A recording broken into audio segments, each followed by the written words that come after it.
For a really long time, humans and mages coincided in harmony. Nonetheless, the leader of the mages, Mordred, concludes he needs more and sends his army to go after the kingdom of Camelot. Many mages, along with giant war beasts, send off an exceptionally forceful assault, and regardless of how hard they battle, Camelot's guards aren't sufficient. Ruler Vortigern, who appears to feel bleary-eyed from being near magic, tells his sibling King Uther that they ought to give up, yet Uther declines. With his legendary sword Excalibur close by, he meets eye to eye with Mordred, and the force of the sword is enough for Uther to overcome his foe. Afterward, Uther and his gathering have a gathering about how they ought to manage the mages. Sir Bedivere and Sir William remind Uther that the mages aren't terrible individuals. Mordred had just been an awful leader and presently he's gone.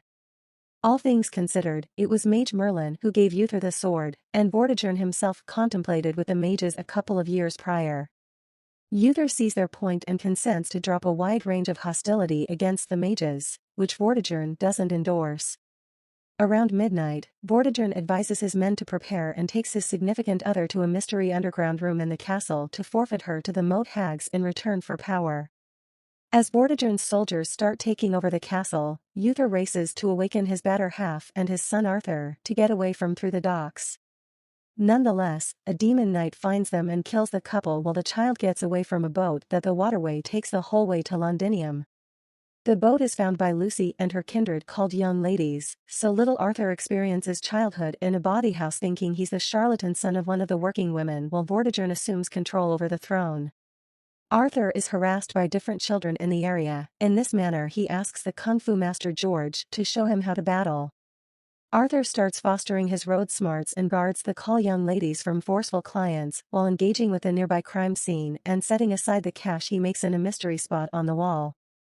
When he turns into a grown-up, Arthur is the local's crime boss, yet he actually experiences bad dreams that show him the demon knight and the perishing lady on the docks. In the interim, Vortigern rules over the kingdom mercilessly and puts the greater part of his assets into building a giant pinnacle. One morning, he finds all the water encompassing the castle has retreated and this has uncovered the area of Excalibur, which is stuck on a stone. The soldiers are battling about it, however, no one is by all accounts ready to take it out. Stressed over the ramifications, Vortigern visits the moat hags again to remind them he forfeited a friend or family member to get power and that there ought not to be hindrances. The hags make sense of that equilibrium is unavoidable, assuming one side of force develops, so should the other. To stop the sword, he should track down Arthur and finish him. Back Arthur, he amazes Lucy with some cash he took from the last man that hit her. Lucy's intrigued on the grounds that that man had been a Viking, and his kin can be very perilous. At that point, Jack and a lot of royal guards appear at the bawdy house looking for a revolutionary that went after the king's flatboat. Arthur really doesn't like the king, however he would rather not put his darling woman at serious risk, so when he finds William concealing in the bawdy house, he hands him over to the guards. Then, at that point, Jack requests a confidential gathering with Arthur and his childhood friends Tristan and Back need to know what's happening. Arthur makes sense of he took cash from the Vikings since they meddled with Lucy and George, and he imagines his group didn't really utilize savagery. Jack likewise gets some information about the graffiti the local children have been covering all uptown reporting the arrival of the conceived king, however, Back guarantees he's now informed his son Blue he should stop. Clearly, Jack doesn't trust a solitary word and requests that Arthur be more cautious in light of the fact that the Vikings are under the security of the king. A couple of days after the fact, Vortigern keeps an eye wary of Mercia about the sword, however sadly, no one in the royal army has had the option to recover it. Mercia is stressed in light of the fact that consistently the radicals get more grounded and individuals despise Vortigern to an ever-increasing extent. Vortigern asks Maggie, a woman of the king's court, about the assessment of his kin, not realizing Maggie covertly works with the opposition and untruths when she lets him know individuals love their king. Fulfilled by this response, Vortigern orders Mercia to focus on completing the pinnacle. Around midnight, Arthur is awakened by his friends, who warn him the royal guards are coming for him. Arthur attempts to get away, however, the guards catch him in the city and return him to Camelot. At the harbor, there's an immense line for the test, so Arthur slices in to abstain from really pausing. When Arthur snatches the sword with two hands, the whole kingdom starts shaking and the runes on the sword shine. Amazingly, Arthur removes the sword from the stone, yet the power overpowers him a lot of that he drops. Afterward, Arthur awakens in a cell with Vortigern. The king makes sense of that the sword demonstrates Arthur is Uther's son, yet Arthur denies it, saying he's simply a call young lady's charlatan that needs nothing. Be that as it may, Vortigern has proactively sent his men to research the body house and found Arthur's secret cache, and that implies he has the desire and he's a danger to Vortigern's throne. In the meantime, in the dissidents' hideaway, Rubio brings a mage to see Bedivere. Merlin has sent this mage to be Arthur's aide, yet she really wants Bedivere's assistance to get to the castle. Minutes after the fact, everyone in Camelot assembles around the castle to see the conceived king. Vortigern needs to utilize this opportunity to help their regard through dread, and Arthur should cooperate. In the event that he doesn't give control over Vortigern, then his guards will kill Lucy. At the point when they show up before the general population, Arthur is allowed the opportunity to snatch Excalibur and guard himself, yet Arthur turns it down to safeguard his working young ladies. Arthur's known as a disruptor of peace, and he will kick the bucket for the kingdom. At the point when the guards are going to kill Arthur, the mage sends a bird to stop the guards and makes every one of the ponies and canines go off the deep end. The group starts taking off and the guards focus on safeguarding the king, allowing Bedivere and the renegades an opportunity to save Arthur and recover Excalibur. As the working young ladies make a move to get away, Arthur takes off with the renegades and the mage while battling the guards in the turmoil. 2 renegades are killed all the while, yet this permits the gathering to move away securely by bouncing into a stream. In the long run, they arrive at the dissidents' hideaway, where Arthur is astounded William got away from capture and is here as well. Bedivere and William make sense of that Arthur's neighborhood has been burnt and he can't return. They additionally need to see how he can manage the sword. Arthur imagines he would rather not battle before he starts to effectively pound a few rebels. At the point when it's William's move, Arthur snatches Excalibur with 2 hands and his psyche loads up with dreams, making him pass out once more. Hours after the fact, Arthur is awakened by the typical nightmares on the grounds that the mage is doing a custom to figure out the sword.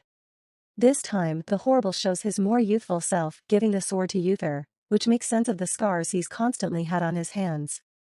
The mage lets him know he's opposing the sword and Arthur denies it, saying he isn't the amazing lord they need. Be that as it may, he acknowledges giving this an opportunity when the mage brings up that she can dispose of the nightmares. A short time later, the mage requests that Bedivere take Arthur to the Darklands. Arthur is dropped at an island, where the mage lets him know he should arrive at the tower and contact the altar stone with the sword.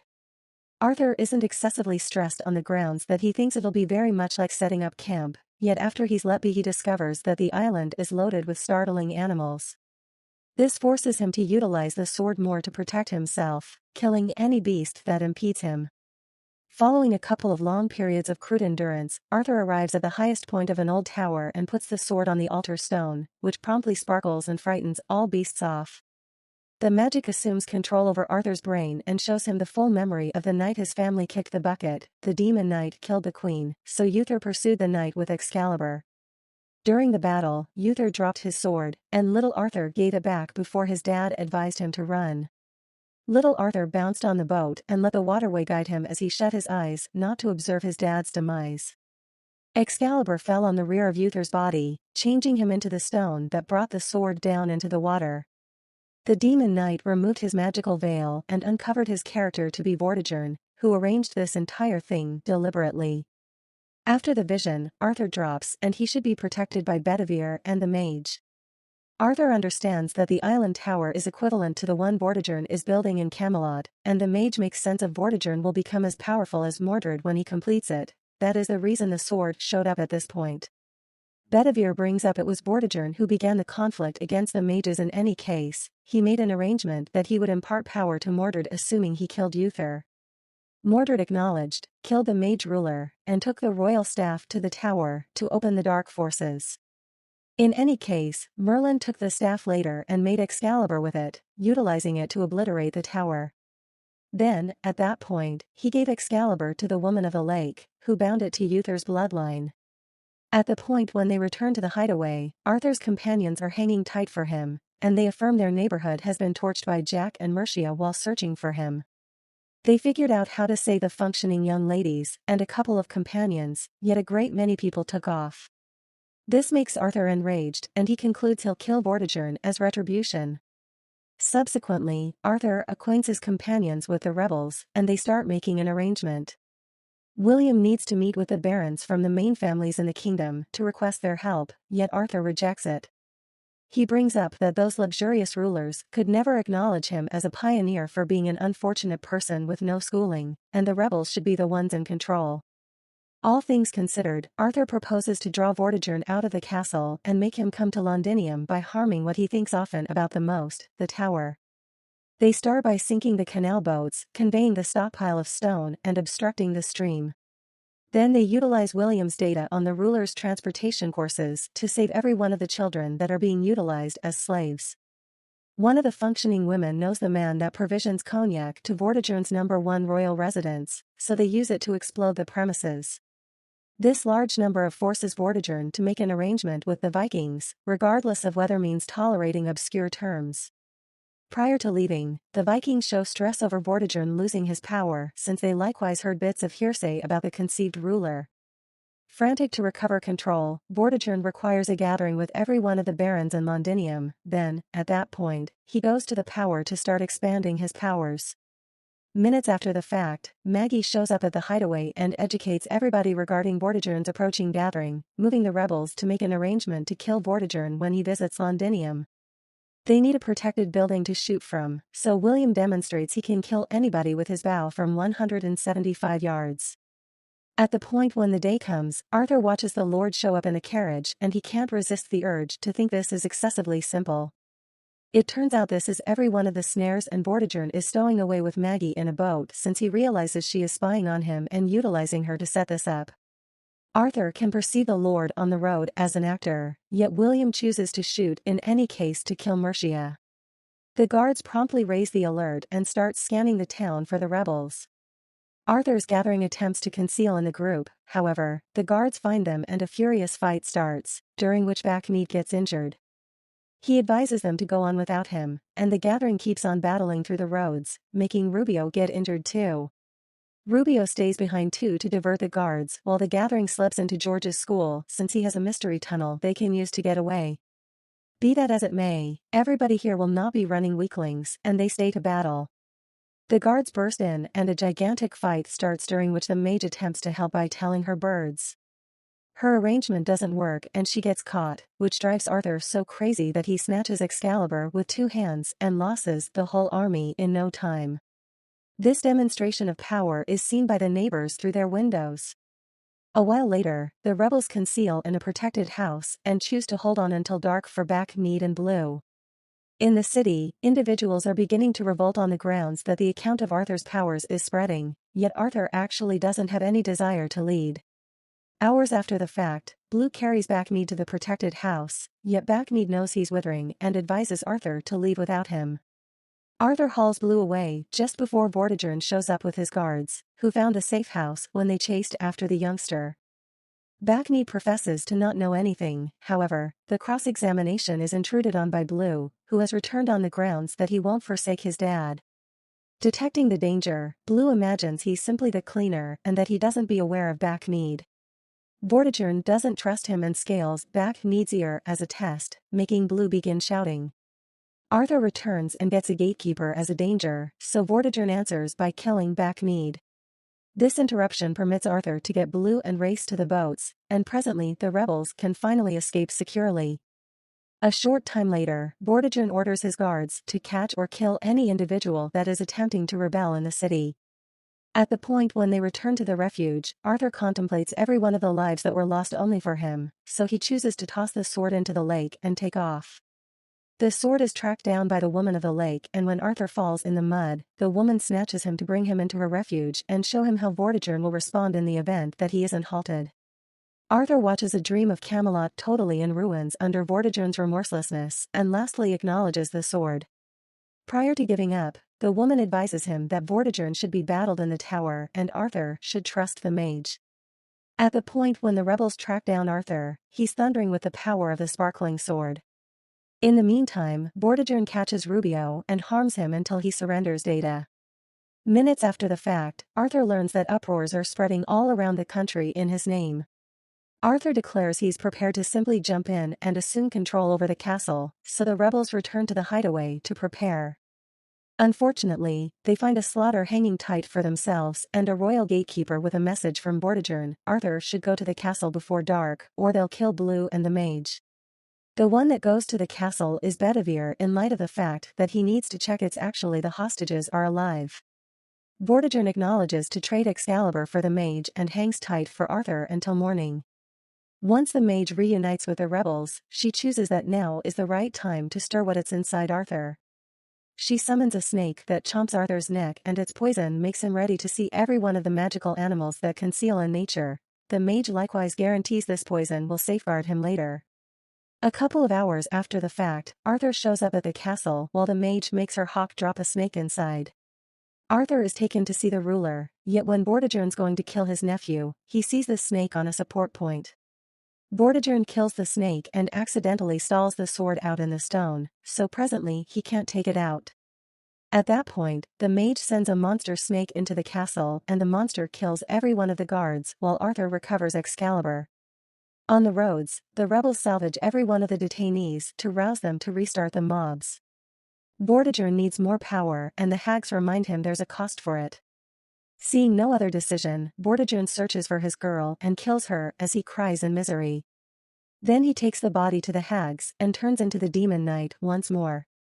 Outside, Arthur fights any gatekeeper that holds him up and effectively overcomes them because of the power of his sword. The guards are terrified to such an extent that they drop their weapons to allow him to pass. While the rebels show up to assume control over the castle, Arthur enters the tower, and Excalibur responds to the magic there. Arthur is magically transported to the highest point of the tower where Vortigern is pausing, and a wild fight starts. On account of his penance, Vortigern is very powerful and thrashes Arthur in minutes. At the point when Vortigern reports the sword is his now, the poison kicks in and causes Arthur to have one final vision. This time Arthur doesn't shut his eyes when Uther kicks the bucket and snatches the sword before it sinks into his dad's body. Uther tells Arthur the sword is his now and Arthur awakens, finding Excalibur shining with power. Arthur quickly gets it and battles Vortigern again with much better control of the sword's powers. Vortigern is hit again and Arthur finally figures out how to kill him as he calls attention to he became what his identity is thanks to Vortigern sending him to the roads in any case. To come to his meaningful conclusion more amusing, Arthur even kisses Vortigern's hand. Then he enacts Excalibur's magic to make the whole tower disintegrate. The following day, the kingdom expresses farewell to every one of the lives lost during the conflict. A short time later, Arthur shows his group the round table he's picked for their gatherings and requests that Bedivere knight his companions. In conclusion, William himself knights Arthur, making him the authority lord. In a little while, the Vikings appear to request their piece of the arrangement, undermining the war on the off chance that they don't get what they need. Arthur isn't threatened and helps them to remember his power, making the Vikings bow and acknowledge him as the new Lord of Britain and an ally. By the day's end, Bedivere crowns Arthur before a colossal group, and Arthur raises his sword as he swears to safeguard his kin.